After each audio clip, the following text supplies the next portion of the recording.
Okay, welcome to Grayfam Outdoors. This is Steve and Teresa's backyard, and thought we'd make a video for all of our friends that live outside the state or have not been here before. And this is off our back porch, and then Teresa always sitting out here pulling her dead leaves off of there. Dead leaves and stuff like that. And so they're towards the end of the season. Yeah, it's towards the end of the season, but this is kind of like our little place to come out here and read. And so yeah, and so I'll take you downstairs in a minute. There's Teresa's Goldfish Pond, apple tree that's got tons of apples. There's our peach tree. Well, we'll talk about that when we get down there, because Teresa doesn't want to talk about her peach tree. And there's our garden, and you might see a few gnomes in the yard, and those came from Teresa's mom. And so let's take a walk down the steps, and we'll see you down there. Okay, this is Teresa's Goldfish Pond, and about like last May, we're at the farm store, and they had these cow troughs, and we had a brainstorm idea about putting one in the yard and putting some goldfish in it. And so last May we did, and she had a few flowers and a few rocks around it. And so this year she's really she's got 2 new fish and just a whole bunch of flowers around it this year, and she just really did a home run with it this year. I love it. And of course she's got names for all her fishes, and just a great job. And so yeah, there's one. If they think you're going to feed them, they come to the top. There they are. All right,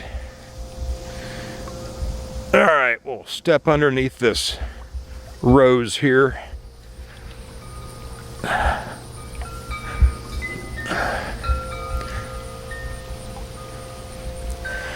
So this apple tree, we planted 2 fruit trees. We got here in July 2015, and they were small little guys. One year we got a little bit of apples off this tree, and we got some peaches off that one, but the squirrels ate them. And so we figured if we're going to have a tree full of peaches, we're going to take and put a net underneath of it. And we did this year, and that didn't work out either. But when we get over there, I'll explain that. But this rose right here, we planted last year.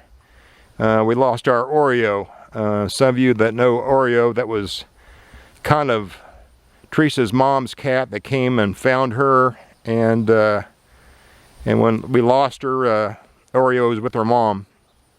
And so we brought her with us, and bless her heart, she died of cancer last year. And so we laid her to rest, and that's her rose. And we had no idea it was going to get that tall, so we're going to have to work on a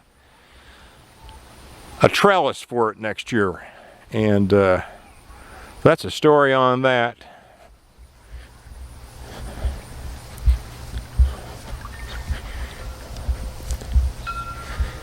And we're learning we're going to have to put some fungus treatment on our trees when spring gets here every year.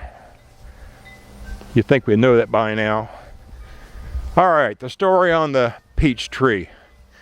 All right, so Teresa didn't think we were going to get any peaches because we had blooms, and we just didn't think it, well, she didn't think it was going to produce because we had a little bit of cold weather during April.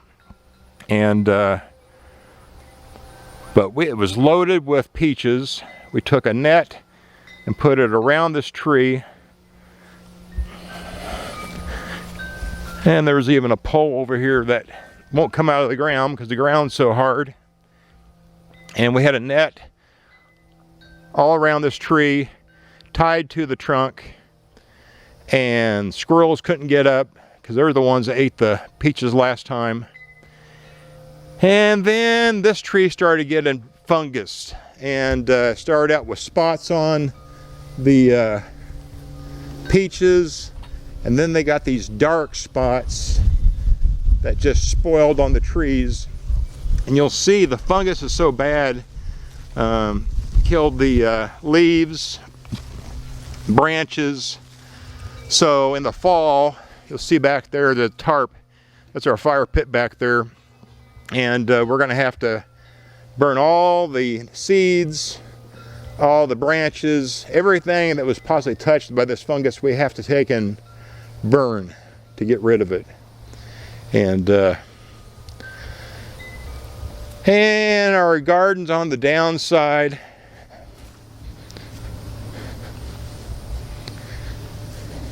This is our second plant of green beans.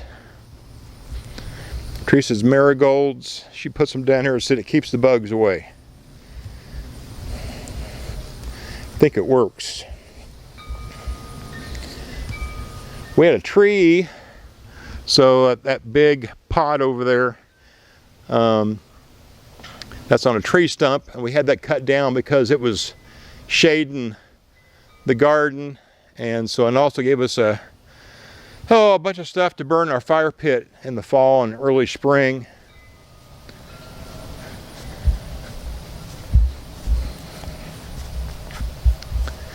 So we moved here in 2015. This whole area back here was just like that growth over there. It was just weeds and trees. And so I had a neighbor come down with his cat and cleared it all off. We put gravel back here.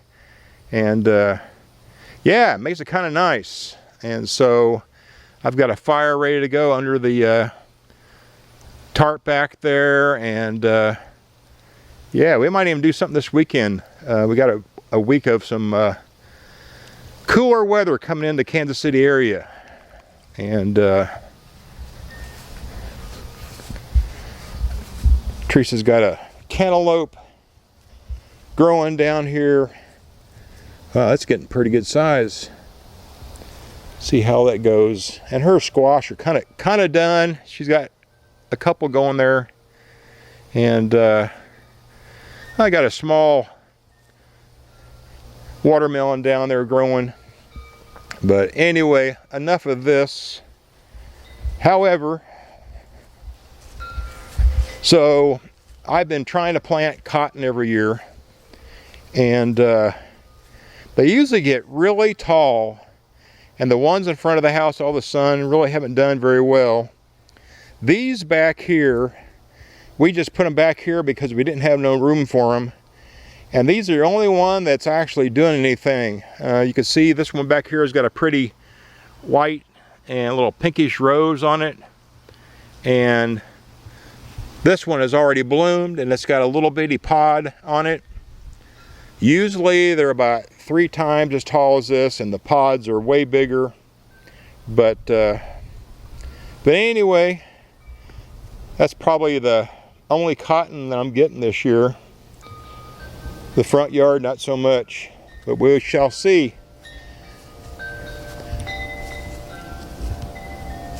I'll give you a view back. So we got multiple bird feeders. We got this one, and then we got one over behind the tree. And you may wonder, why does Steve have PVC pipe on his bird feeders? Well, I've had horrible luck trying to keep the squirrels out, and so my nephew in town, he says, suggested getting some PVC pipe. And so I put Vaseline on it, and it works for a while until the raccoons get enough dirt on it. They find their way up. But for the most part, it works. Might get some WD-40 out and see if that worked. But if you got any ideas, let me know. But that's a view of the porch from back here. We just got a pretty backyard. When it's not too hot, we spend time out here.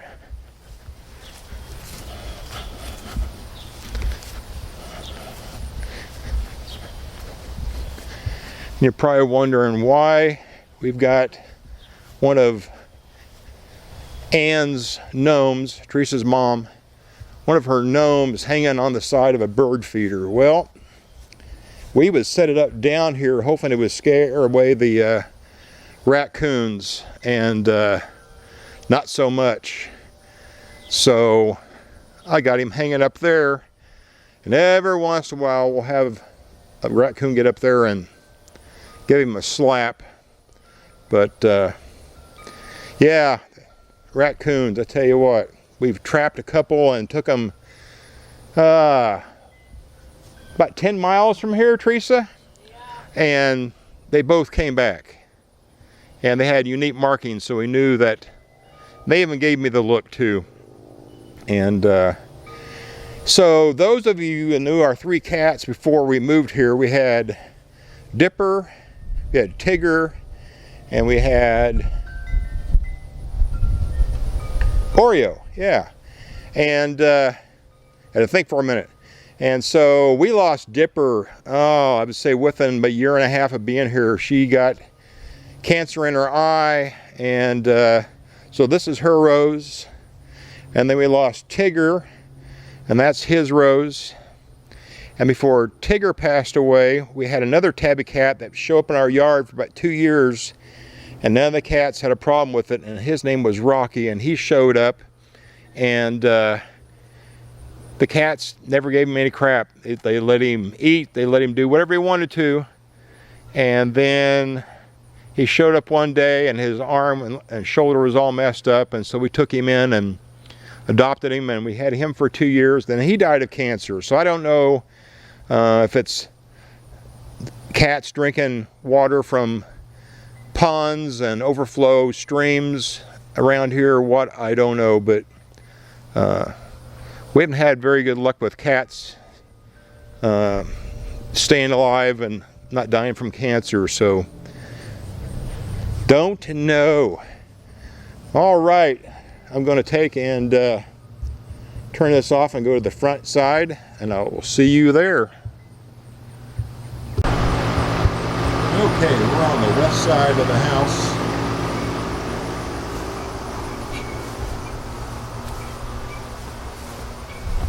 All right, here is the 2 little cotton plants, and like I said, they're just not getting big this year. And this one's got a little yellow flower on it, so looks like we'll get some cotton this year. They're just not real big.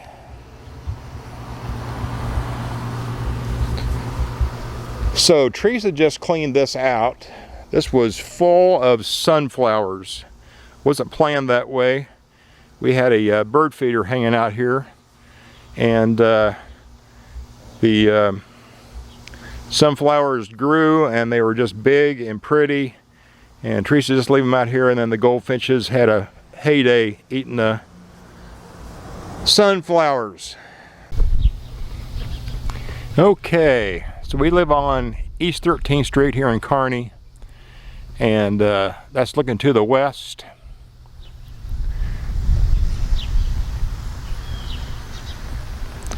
And that's Clear Creek, and you make a left turn that goes to 92 Highway.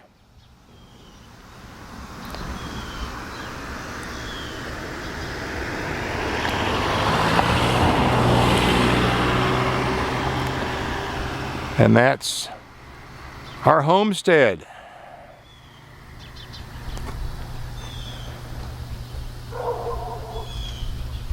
And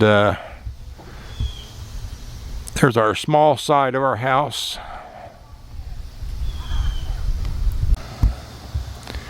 I don't know if you can see it, but there's an old sign we had on our fence in Shelton for Roscoe, and so we hung up there in his memory. And so that is our outside tour of where we live, and thought I'd just put it out there on the channel and send it to some friends I know. And you guys have a great August, and I guess fall is right around the corner. God bless.